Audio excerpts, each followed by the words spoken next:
Sungguh ajaib setiamu. Dengan apa ku balas kasihmu? Ku hanya dapat menyembahmu dan mengucap syukur setiap waktu. Dengan apakah ku balas Tuhan seluruh kebaikan-Mu? Semua yang Kau berikan selalu yang terbaik dalam hidupku. Dengan apakah ku balas Tuhan seluruh kebaikan-Mu? Shalom jemaat Tuhan, selamat hari Minggu. Shalom. Haleluya, tidak terasa kita sudah masuk di minggu pertama, di bulan yang baru. Saya percaya Tuhan menyertai dan memberkati kita semua, amin. Mari kita datang dalam hadirat Tuhan bawa ucapan syukur kita, sebab Tuhan Yesus baik. Dan bila pujian kita beri hanya bagi Tuhan, kita berikan sorak-sorai bagi Dia, haleluya. Kami mau memuji Engkau Tuhan. Mari datang kepada Tuhan membawa ucapan syukur, pujian dan penyembahan yang terbaik bagi Tuhan.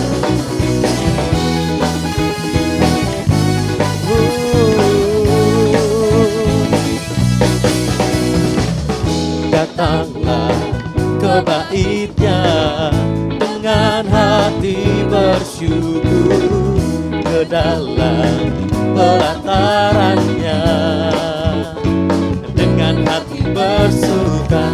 Rasakan dan lihatlah betapa baiknya Tuhan bagi yang berlindung padanya. Akan bersorak-sorai, akan bersorak-sorai. Bersyukurlah kepada Tuhan, sebab Dia baik, bahwasanya untuk selamanya kasih setianya. Bersyukurlah kepada Tuhan, sebab Dia baik, bahwasanya untuk selamanya kasih setianya. Oleh sebab itu kami mengucap syukur dan menaikkan pujian bagi Tuhan.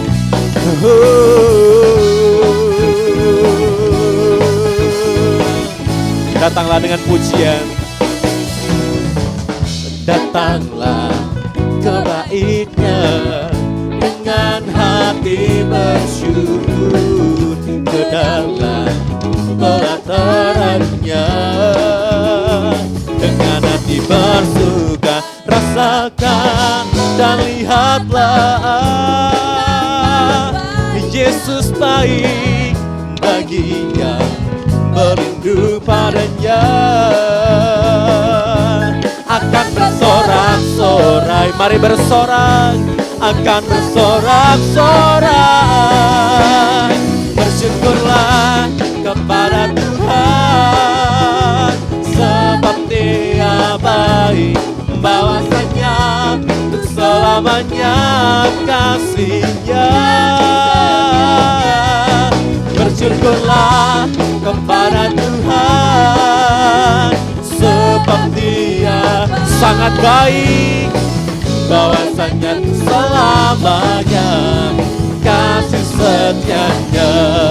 Mari bersyukur, bersyukurlah kepada Tuhan, sebab Dia baik, bahwasanya untuk selamanya kasih setia-Nya. Bersyukurlah kepada Tuhan, sebab Dia baik, bahwasanya selamanya kasih setia-Nya. Sekali lagi sama-sama bersyukur, bersyukurlah kepada Tuhan,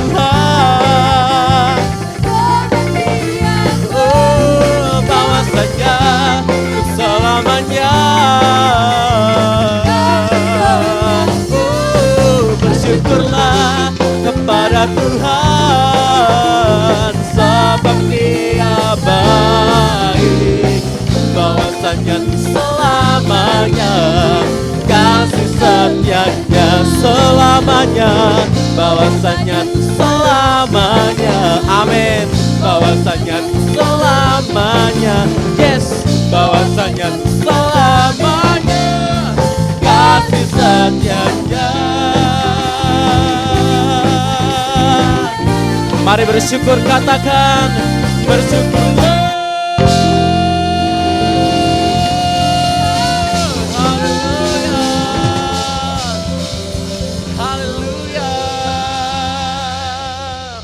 Saya jemaat Tuhan semua mengucap syukur, amin. Sebab kasih Tuhan menyertai setiap kita.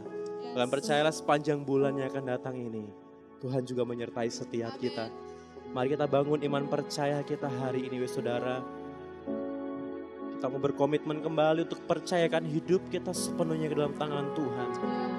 Biar Tuhan yang mengendalikan seluruh kehidupan kita. Ini setiap kami, Tuhan, kami datang, kami berserah di hadapan Engkau, Bapa. Kau Allah yang penuh kasih, Kau Allah yang penuh dengan karunia, bahkan berkat yang melimpah.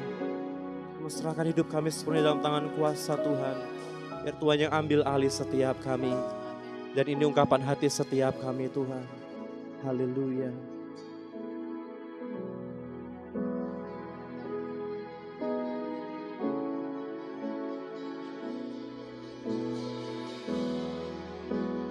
To your hands I commit again, with all I am for you, Lord. You hold my wound in the palm of your hands, and I am yours forever. Let us sing. Jesus, I believe in you. Jesus, I belong to you. You're the reason that I live, the reason that I sing. Jesus, I believe.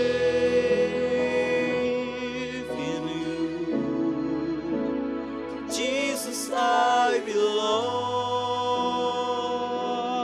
to you.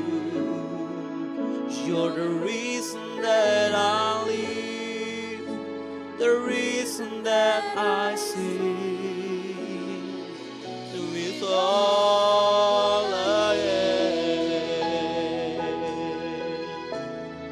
Dengan segenap hati kita, kami serahkan Tuhan into your hands.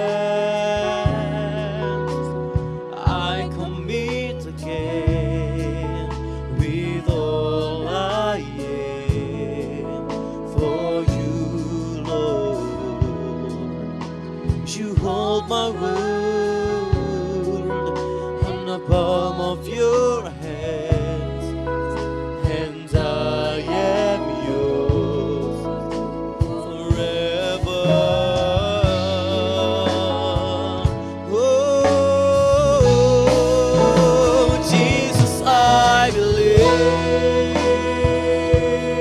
in you.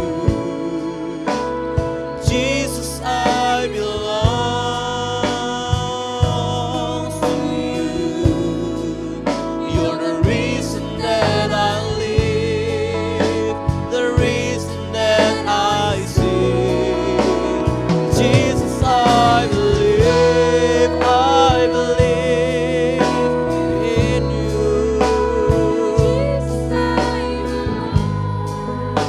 Bagi Engkau Tuhan, oh, you're the reason that I live, the reason, oh, Jesus, I believe in you, Jesus, I belong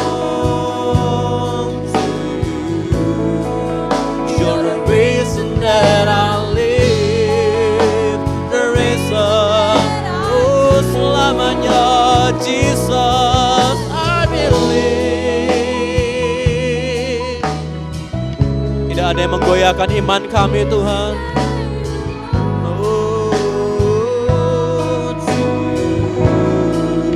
You're the reason that I live, the reason that I sing, say, with all again.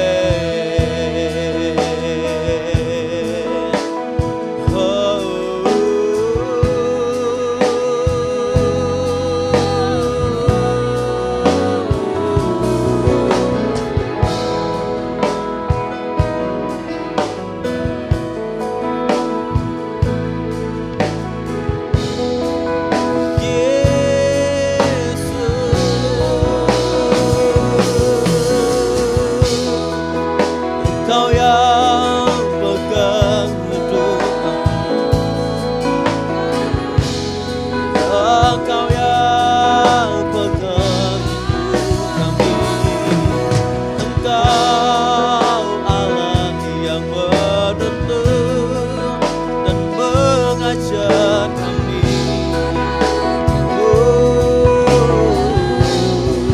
Engkau juga yang melihara kami.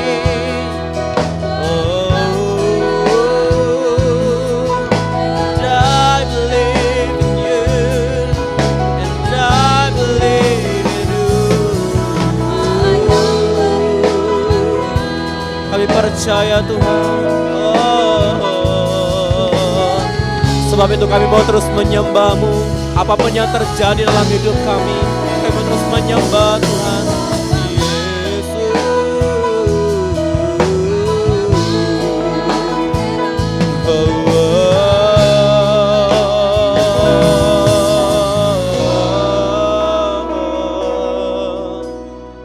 Kami mau menyembah Engkau dengan segenap hati kami Tuhan.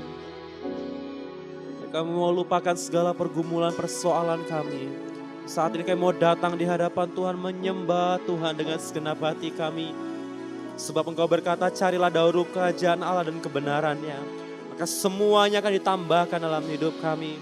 Saat ini Tuhan, kami mau cari wajah Tuhan, kami mau cari hadirat Tuhan, kami mau cari perkenanan Tuhan bagi kami.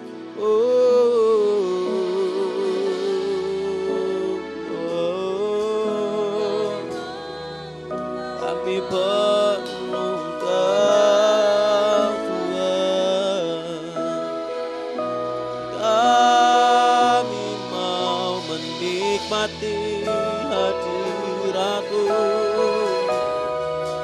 kami mau menikmati kuasa-Mu.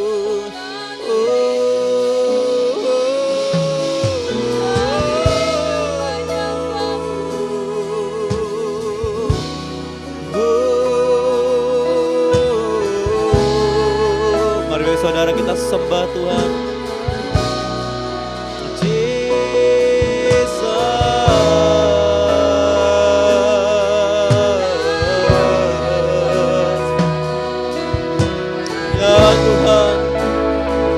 Mari sambil mengangkat tangan kita sama-sama menyembah Tuhan dan katakan, I will worship,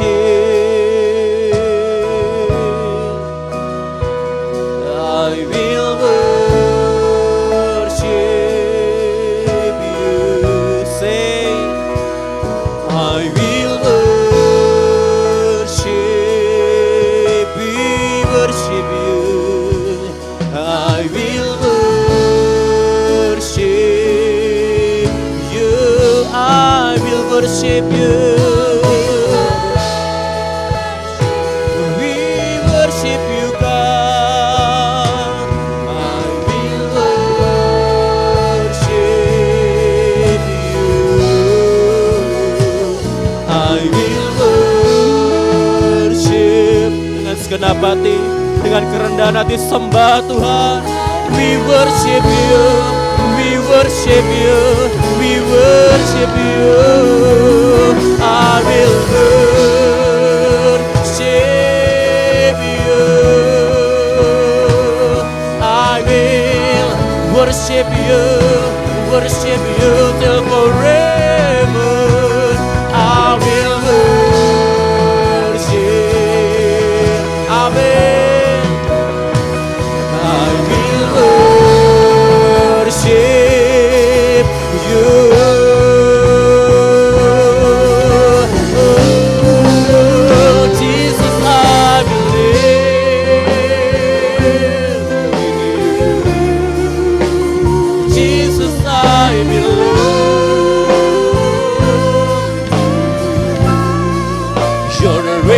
that I live, the reason, Jesus, I believe in you. I belong to you. You're the reason that I live, the reason. Lebih lagi saudara katakan, Jesus, I believe in you.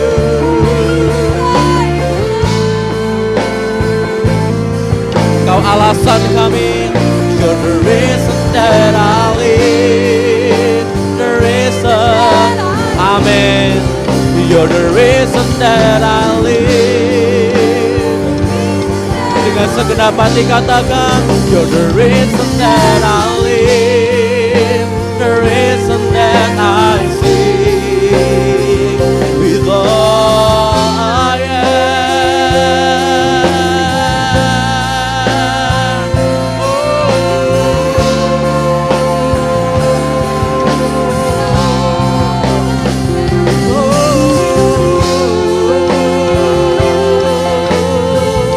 Semuanya menyembah Tuhan.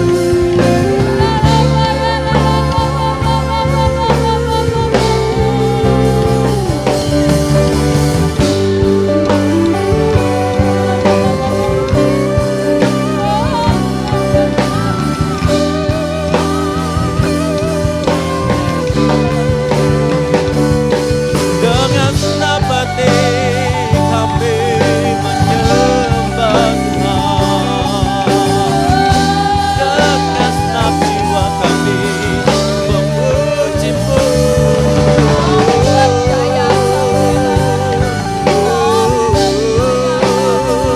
Memuji-Mu selamanya.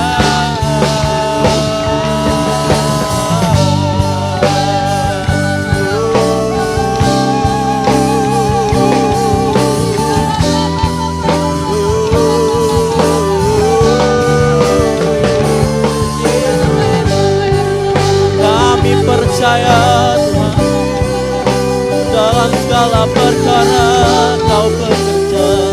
Kami percaya Tuhan.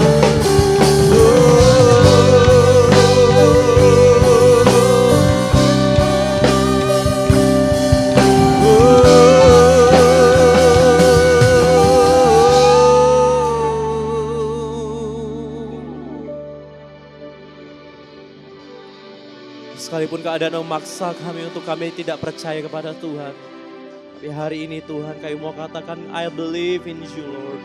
Kami percaya kuasa-Mu masih terjadi bagi kami. Kami percaya kasih-Mu tidak berubah bagi kami Tuhan. Dan kami percaya dalam segala keadaan yang kami alami, dalam goncangan yang kami alami hari-hari ini, Engkau menyertai dan menolong setiap kami. Haleluya, mari jemaat Tuhan kita buka tangan setiap kita. Katakan I believe in you Lord. Sekalipun mata jasmani kami tidak melihat apa-apa, sekalipun mata jasmani kami tidak melihat mujizat itu, tapi kami percaya mata rohani kami melihat mujizat terjadi hari ini Tuhan. Melihat mujizat terjadi bagi kami hari ini. Oh haleluya. Bukan karena kami hebat, tapi karena kami punya Tuhan yang hebat. Ya Tuhan, kami percaya, kami percaya, kami percaya.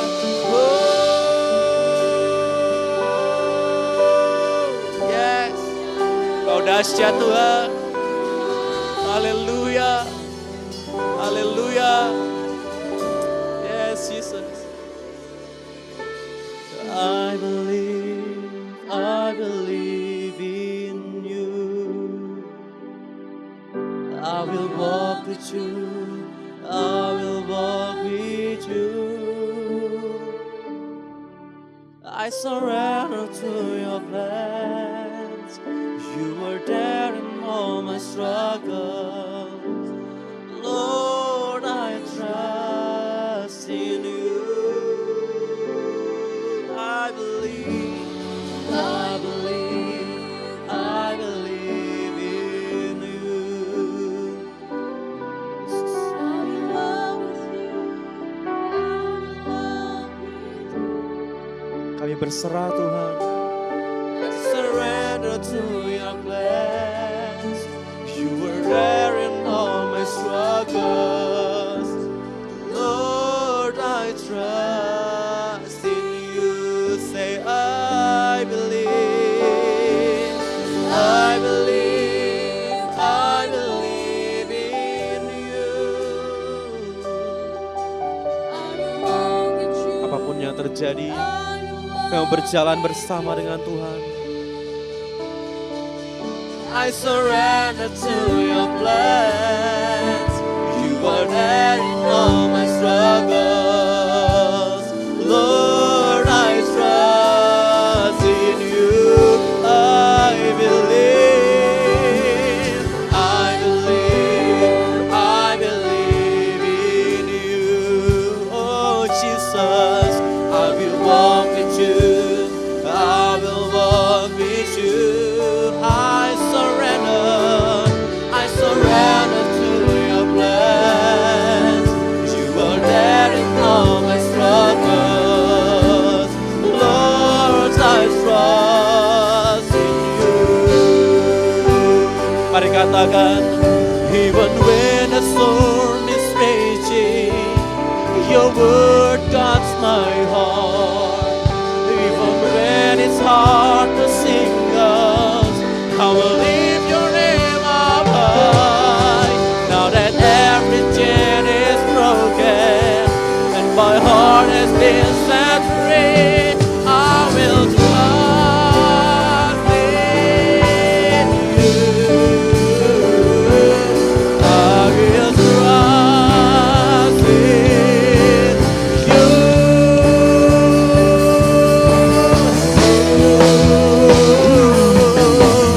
I believe in you. I will walk with you. I will walk with you. I surrender to your plan. You were there in all my struggles. Lord, I trust in you. Say, I believe, I believe, I believe in you. I will walk with you, 'cause you're the reason, be the reason that I live, fulfill your purpose in my life. Lord, I trust in you. Say, Lord, I trust in you. Lord, I trust in you. Oh, Lord, I trust in you.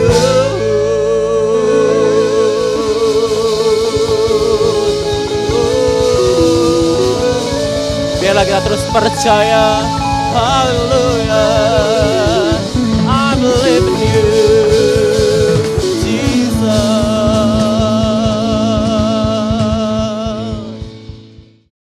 Shalom saudara, Tuhan Yesus dalam amanat agung meminta kita untuk memuridkan dan kita sendiri harus menjadi seorang murid. Namun banyak orang yang menganggap menjadi seorang murid itu susah dan tidak menyenangkan. Padahal sesungguhnya hal itu justru sangat berguna bagi kehidupan kita. Oleh karena itu, edisi Voice of Pentecost kali ini kita akan membahas jati diri seorang murid. Dalam bahasa aslinya, murid berarti seseorang yang belajar. Dalam Alkitab, memuridkan adalah cara untuk memperluas kerajaan Allah.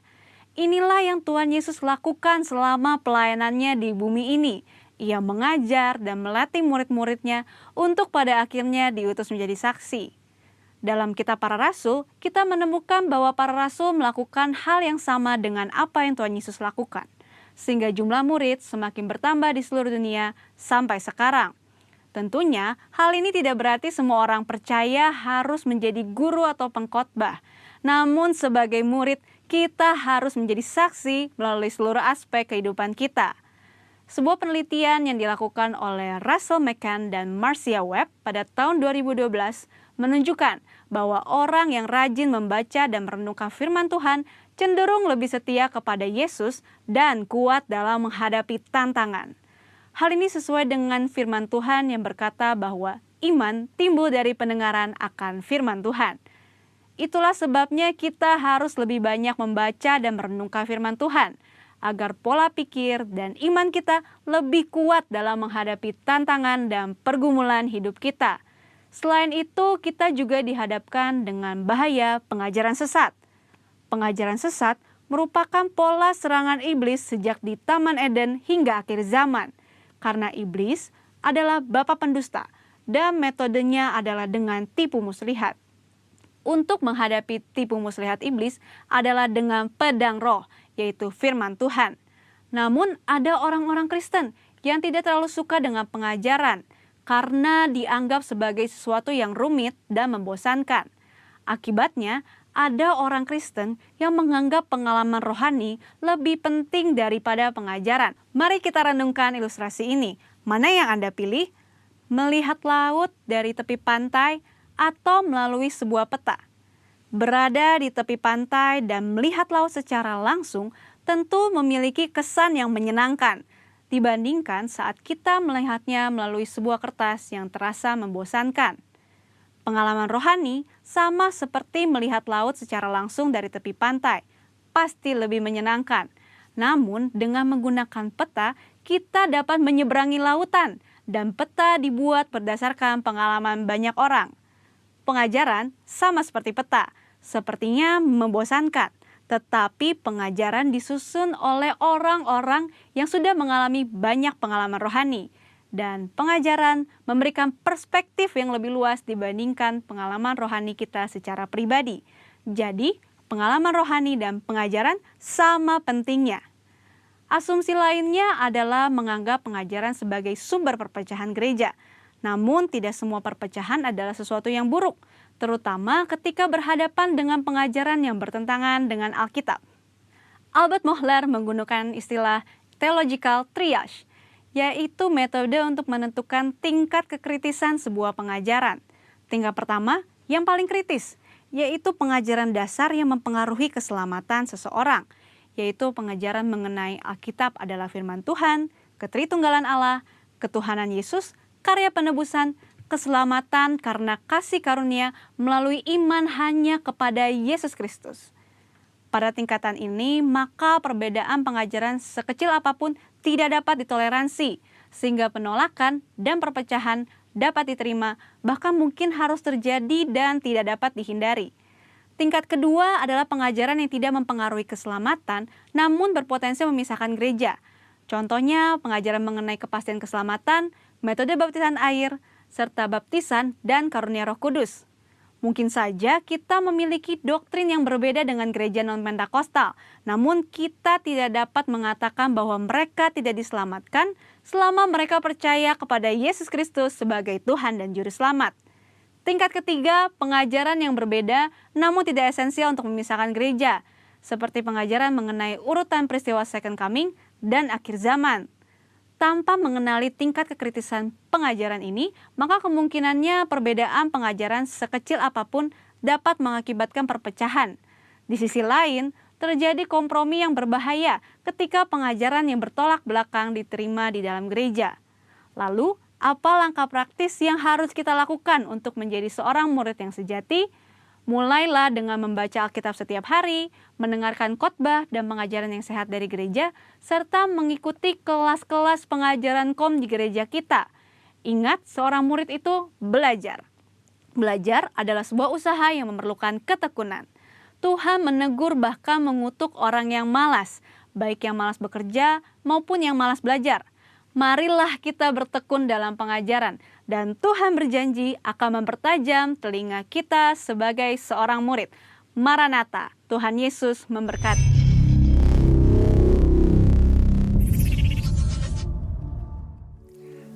Shalom saudaraku, bagaimana kabar setiap saudara? Saya percaya penyertaan Tuhan, perlindungan Tuhan sangat sempurna untuk setiap saudara saya. Nah saudaraku, saya cuma mau katakan pada setiap saudara bahwa Tuhan Yesus, Tuhan yang kita sembah adalah Tuhan yang sungguh baik, amat baik untuk setiap saudara saya. Nah saudaraku, di tahun dimensi yang baru ini, biarlah kita, gereja Tuhan, terus mengucap syukur atas segala sesuatu yang terjadi dalam hidup kita, baik enak maupun tidak enak. Saudaraku, menghadapi kondisi seperti saat-saat ini di era yang baru, meskipun kondisi dunia yang semakin tidak menentu ini, janji pemeliharaan Tuhan atas umatnya, atas setiap saudara saya yang sungguh-sungguh tulus mengasihi Tuhan, itu pasti terjadi. Nah saudaraku, dalam menghadapi masa-masa seperti ini, biarlah kita gereja Tuhan terus sungguh-sungguh lebih lagi mengasihi Tuhan. Pegang firman Tuhan dan terus deklarasikan dengan iman janji Tuhan sampai perkenanan Tuhan itu sungguh-sungguh terjadi dalam hidup saudara. Mari saudara, saya mau ajak setiap saudara perkataan bersama-sama dengan saya. Saya percaya. Katakan lebih keras lagi. Saya percaya. Perkenanan Tuhan pasti terjadi atasku. Sekali lagi kita katakan bersama-sama. Saya percaya. Perkenanan Tuhan pasti terjadi atasku. Amin. Nah saudaraku, saya tidak akan bosan-bosannya akan terus mengingatkan setiap saudara bahwa dunia yang kita kenal ini itu sedang menuju kepada kebinasaannya. Di seluruh belahan dunia ini memang diizinkan Tuhan untuk mengalami goncangan demi goncangan. Contohnya seperti pandemik COVID-19, penyesatan, kemurtatan, peperangan, kekacauan, bencana alam, dan lain sebagainya yang terus terjadi silih berganti. Nah saudaraku, saat-saat ini kalau kita melihat semuanya ini terjadi, kita sedang melihat penggenapan demi penggenapan atau tanda-tanda akhir dari akhir zaman sebelum Tuhan Yesus datang untuk kedua kali. Dan itu seperti yang tertulis dalam Matius 24. Kalau saudara baca kembali bersama-sama dengan saya, Matius 24 ayat 5-8, firman Tuhan mengatakan, sebab banyak orang yang akan datang memakai namaku, kata Tuhan Yesus, dan berkata, akulah Mesias. Dan mereka akan menyesatkan banyak orang. Di ayat 6 dikatakan, kamu akan mendengar deru perang atau kabar-kabar tentang perang. Namun berawas-awaslah, jangan kamu gelisah. Sebab, firman Tuhan katakan, sebab semuanya itu harus terjadi, tetapi itu belum kesudahannya. Ayat 7, sebab bangsa akan bangkit melawan bangsa, dan kerajaan melawan kerajaan. Akan ada kelaparan dan gempa bumi di berbagai tempat. Ayat 8, akan tetapi semuanya itu, perhatikan saudara di ayat 8, akan tetapi semuanya itu barulah permulaan penderitaan menjelang zaman baru. Nah, dari Matius 24 ayat 32-33 firman Tuhan katakan, tariklah pelajaran dari perumpamaan tentang pohon ara. Apabila ranting-rantingnya melembut dan mulai bertunas, kamu tahu bahwa musim panas sudah dekat. Demikian juga jika kamu melihat semuanya ini, ketahuilah bahwa waktunya sudah dekat, sudah diambang pintu. Jadi saudara, jika kita perhatikan apa yang firman Tuhan katakan mengenai kondisi manusia dan kondisi dunia di akhir dari akhir zaman ini, memang benar. Penggenapan demi penggenapan firman Tuhan itu tepat terjadi seperti yang tertulis dalam Alkitab. Bahwa kondisi kekacauan, kejahatan, namanya kemurtatan, gaya hidup manusia akhir zaman yang sangat rusak. Itu sama seperti keadaan pada zaman Nuh dan juga pada zaman Lot di Sodom dan Gomora. Kembali perhatikan. Mari saudara, kembali perhatikan tentang prinsip dasar hukuman Allah. Yang Alkitab katakan, kalau kondisi dosa, kejahatan, dan kemurtatan manusia di akhir zaman yang dikuasai kegelapan ini meningkat pada puncaknya, perhatikan, maka penghukuman Tuhan akan turun. Kemurahan Allah itu diganti menjadi hukuman. Seperti dalam kitab Roma 11 ayat 22 mengatakan. Buka Alkitab saudara, baca Roma 11 ayat 22. Firman Tuhan katakan, sebab itu perhatikanlah kemurahan Allah dan juga kekerasannya, yaitu kekerasan atas orang-orang yang telah jatuh, tetapi atas kamu kemurahannya atau kemurahan Tuhan, yaitu jika kamu tetap dalam kemurahannya. Jika tidak, kamu pun akan dipotong juga. Saudaraku, hal ini sangat mengerikan dan ini bukan hal yang main-main. Contoh saudara, pada zaman Nuh, pada waktu kemurtatan, kebejatan, kejahatan, kekerasan itu meningkat, dosa meningkat pada puncaknya. Pada zaman Nuh, perhatikan, hanya Nuh, istri, 3 anak dan 3 menantunya saja yang selamat. Nanti saudara setelah ini bisa kembali baca di kitab Kejadian pasal yang ke-7. Contoh yang kedua, pada waktu zaman Lot di Sodom dan Gomorrah. Perhatikan, waktu kejahatan atau dosa itu meningkat pada puncaknya, murka Tuhan turun. Dan dikatakan, hanya Lot dan kedua anaknya saja yang diselamatkan. Saudara juga bisa baca nanti di kitab Kejadian pasal yang ke-19. Contoh yang berikutnya juga pada bangsa Israel. Ini umat pilihan Allah loh saudara. Ini bangsa yang Tuhan pilih sendiri. Ini umat pilihan Allah. Mata Tuhan sangat mengasihi mereka, tertuju atas mereka. Tetapi perhatikan, ketika mereka terus mengeraskan hati, tidak mau bertobat, terus bebal, dan terus memakai cara berpikir mereka, terus ngomel, terus mereka tuh marah-marah sama Tuhan, komplain.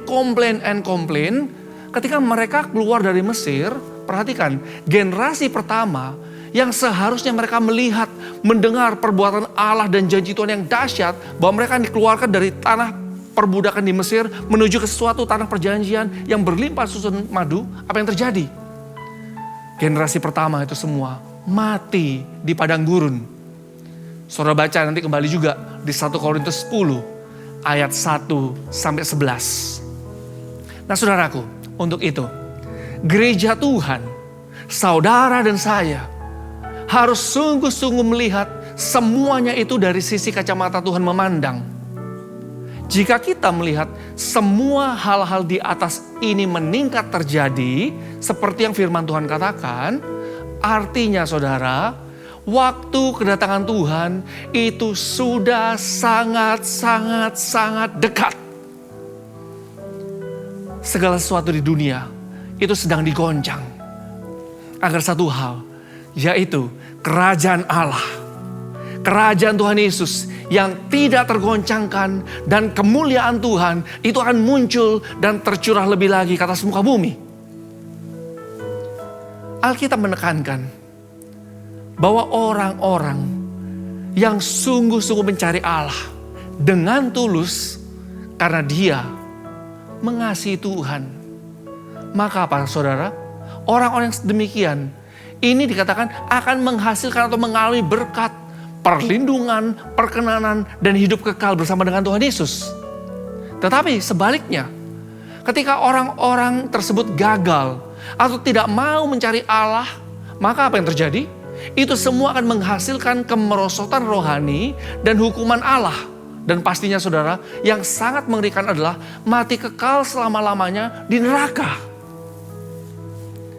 Saudaraku, tanggal 18 September 2020, setelah matahari tenggelam, bangsa Israel ini akan memasuki tahun yang baru, tahun 5781.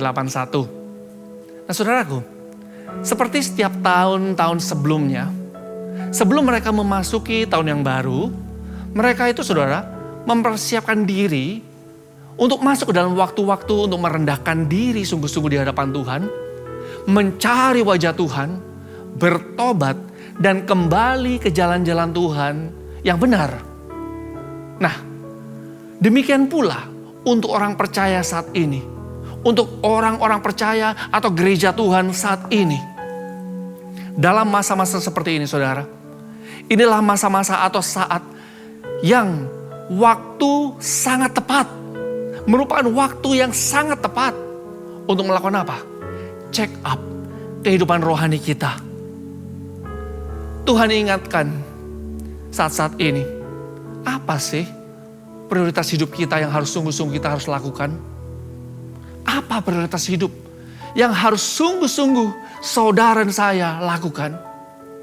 Selain dari sungguh-sungguh merendahkan diri di hadapan Tuhan. Mencari wajah Tuhan. Berusaha sungguh-sungguh untuk hidup berkenan di hadapan Tuhan. Firman Tuhan dalam Yesaya 55 ayat 6-7 mengatakan, mari saudara di rumah-rumah, saudara Alkitab, buka. Yesaya 55 ayat 6-7, firman Tuhan katakan, carilah Tuhan selama ia berkenan ditemui. Berserulah kepadanya selama ia dekat. Baiklah orang fasik atau orang jahat meninggalkan jalannya. Dan orang jahat meninggalkan rancangannya.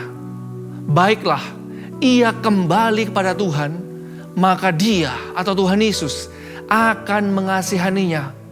Dan kepada Allah kita, sebab ia atau Tuhan Yesus akan memberikan pengampunan dengan limpahnya. Lalu saudaraku, apa yang harus gereja Tuhan harus terus lakukan dalam masa-masa ini? Yang pertama, yang gereja Tuhan harus terus lakukan dalam masa-masa ini. Yang pertama, masing-masing pribadi harus sungguh-sungguh siapkan diri, berjaga-jaga untuk pengangkatan, siap-siap di rapture saudara. Karena pengangkatan atau rapture itu bisa terjadi di segala waktu. Beberapa bulan lalu, salah satu pesan Tuhan yang sangat kuat kepada hambanya, Pendeta Benny Hinn. Kalau saudara bisa mungkin cari juga di YouTube, itu di sekitar bulan Mei 2020. Tuhan tuh berbicara sangat-sangat kuat kepada Pendeta Benny Hinn. Tuhan berkata, Tuhan Yesus itu akan segera datang jauh lebih cepat dari apa yang kita pikirkan dan bayangkan sebelumnya. Dunia akan melihat dan mengalami suatu kejadian demi kejadian yang sangat mengerikan. Dan itu bisa meledak terjadi tanpa ada peringatan atau pemberitahuan. Dikatakan, gereja Tuhan akan diluputkan. Sebab itu ada bagian kita yang harus dilakukan. Tuhan ingatkan, pisahkanlah diri dari dunia. Pisahkanlah diri dari dunia. Kejar hal-hal yang sorgawi dan ilahi. Firman Tuhan di 1 Yohanes 2 ayat 15-17 mengatakan. 1 Yohanes 2 ayat 15-17 mengatakan. Janganlah kamu mengasihi dunia dan apa yang ada di dalamnya. Jikalau orang mengasihi dunia, maka kasih akan Bapa tidak ada dalam orang itu. Sebab semua yang ada di dalam dunia, yaitu keinginan daging, keinginan mata, serta keangkuhan hidup, bukanlah berasal dari Bapa, melainkan dari dunia. Ayat 17. Dan dunia ini sedang lenyap dengan keinginannya. Tetapi orang yang melakukan kehendak Allah, perhatikan saudara, saya ulangi, garis bawahi. Orang yang melakukan kehendak Allah akan hidup selama-lamanya. Hal yang kedua saudara, yang gereja Tuhan harus lakukan hari-hari ini. Dikatakan, ini masa peperangan rohani yang sangat tinggi. Gereja Tuhan harus lebih lagi unity, bergandengan bersama-sama. Untuk apa? Untuk menghancurkan kekuatan iblis dengan mengenakan seluruh perlengkapan senjata Allah dan melalui doa, pujian, penyembahan kita kepada Tuhan yang terus dinaikkan terus-menerus bersama-sama. Nah saudaraku, menjelang kedatangan Tuhan Yesus untuk kedua kali, gereja Tuhan harus lebih aktif dan lebih agresif melawan peperangan rohani untuk menghancurkan setiap kekuatan iblis. Efesus 6 ayat 10-18 firman Tuhan katakan, akhirnya, hendaklah kamu kuat di dalam Tuhan, di dalam kekuatan kuasa-Nya. Kenakanlah seluruh perlengkapan senjata Allah, supaya kamu dapat bertahan melawan tipu muslihat iblis. Karena perjuangan kita bukanlah melawan darah dan daging, tetapi melawan pemerintah-pemerintah, melawan penguasa-penguasa, melawan penghulu-penghulu dunia yang gelap ini, melawan roh-roh jahat di udara. Ayat 13, sebab itu, ambillah seluruh perlengkapan senjata Allah, supaya firman Tuhan katakan, kamu dapat mengadakan perlawanan pada hari yang jahat itu dan tetap berdiri sesudah kamu menyelesaikan segala sesuatu. Ayat 14, jadi berdirilah tegap, berikat pinggangkan kebenaran dan berbaju sirahkan keadilan. Kakimu berkasutkan kerelaan untuk memberitakan Injil damai sejahtera. Dan dalam segala keadaan, pergunakanlah perisai iman.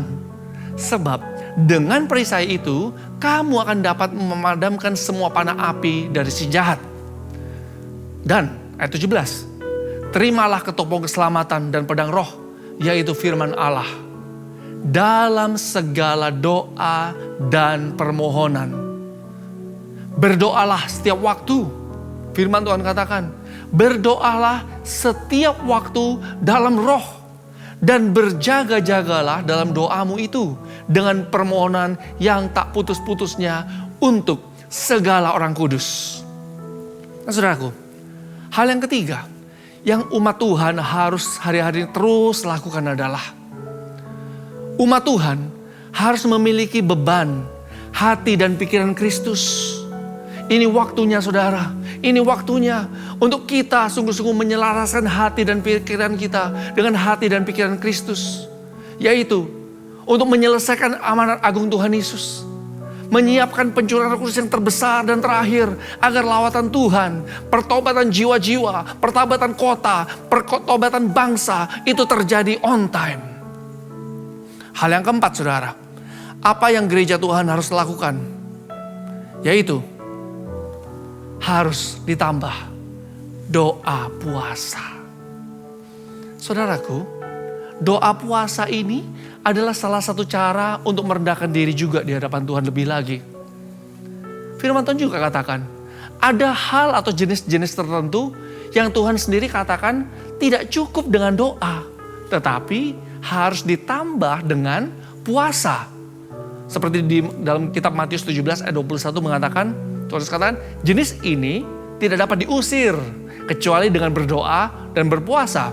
Artinya saudara, ada hal-hal tertentu yang Tuhan inginkan umatnya bukan cukup hanya doa, muji nyembah Tuhan terus-menerus, tetapi harus ditambah dengan puasa. Karena ada jenis-jenis tertentu, ada hal-hal yang diperlukan untuk mengalami kemenangan, untuk mengalami terobosan, itu harus ditambah dengan puasa. Jika gereja Tuhan menangkap dan sungguh-sungguh melakukan basic principle ini atau prinsip-prinsip dasar yang sederhana ini dengan hati yang sungguh-sungguh tulus mengasihi Tuhan, saya sangat percaya terobosan demi terobosan rencana Tuhan itu pasti terjadi on time. Terhadap setiap saudara saya terjadi terobosan. Nah saudaraku, hal-hal di atas ini mengingatkan apa sih fokus prioritas hidup kita atau fokus prioritas hidup gereja Tuhan yang harus lakukan di hari-hari terakhir ini. Tuhan sudah terus memperingatkan gerejanya supaya gereja Tuhan jangan sampai meleset atau salah prioritas fokus hidup dengan hanya mengejar kesenangan-kesenangan dunia, sibuk mengejar hal-hal yang sementara ini saudara. Oleh sebab itu, ayo saudara, di bulan yang baru, di musim yang baru, selaraskan hidup kita lebih lagi dengan Tuhan. Lakukan bagian kita. Kejar Tuhan lebih lagi. Percaya dengan iman bahwa perkenanan, perlindungan, pemeliharaan Tuhan itu pasti terjadi lebih lagi. Ayat yang terakhir saudara. Ayat yang terakhir. 2 Petrus 3 ayat 14-15a firman Tuhan katakan. Sebab itu saudara-saudaraku yang kekasih, sambil menantikan semuanya ini, kamu harus berusaha supaya kamu, saudara dan saya, kedapatan tak bercacat dan tak bernoda di hadapan Tuhan dalam perdamaian dengan Dia. Anggaplah ayat 15, anggaplah kesabaran Tuhan kita sebagai kesempatan bagi kita untuk beroleh selamat. Haleluya. Saya sudah selesai menyampaikan pesan Tuhan. Dan biarlah saudara, kita masing-masing di rumah, responi Tuhan. Responi Tuhan. Tundukkan kepala. Tundukkan kepala. Terus buka hatimu lebih lagi. Buka hatimu lebih lagi. Kedaya rarabaya raraba syatakadaya. Horarabaya raraba syatakadaya. Jesus. Jesus. Buka hatimu lebih lagi. Mulai selaraskan hati dan pikiranmu dengan hati dan pikiran Tuhan. Korarabaya raraboya raraba syatakadaya raraba. Kedaya raraboya raraba serabaya raraboya raraba. Jesus, Jesus. Sebab Kau layak terima pujian. Sebab Kau layak terima pujian. Sebab Kau layak, ku agungkan Yesus, Raja di atas segala raja. Terus katakan sebab Kau layak. Sebab Kau layak ya Tuhan, terima pujian. Sebab Kau layak, terima pujian. Sebab Kau layak, ku agungkan Yesus, Raja di atas segala raja. Terus katakan sebab Kau layak. Sebab Kau layak ya Tuhan, terima pujian. Sebab Kau layak, terima pujian. Sebab Kau layak, ku agungkan Yesus, Raja di atas segala raja.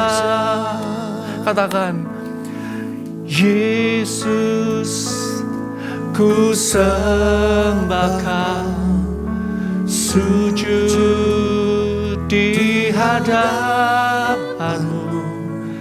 Keinginan dalam hidupku hanya untuk menyembah-Mu. Terus katakan Yesus, Yesus, ku sembah Kau, sujud di hadapan-Mu. Keinginan dalam hidupku hanya untuk menyembah-Mu.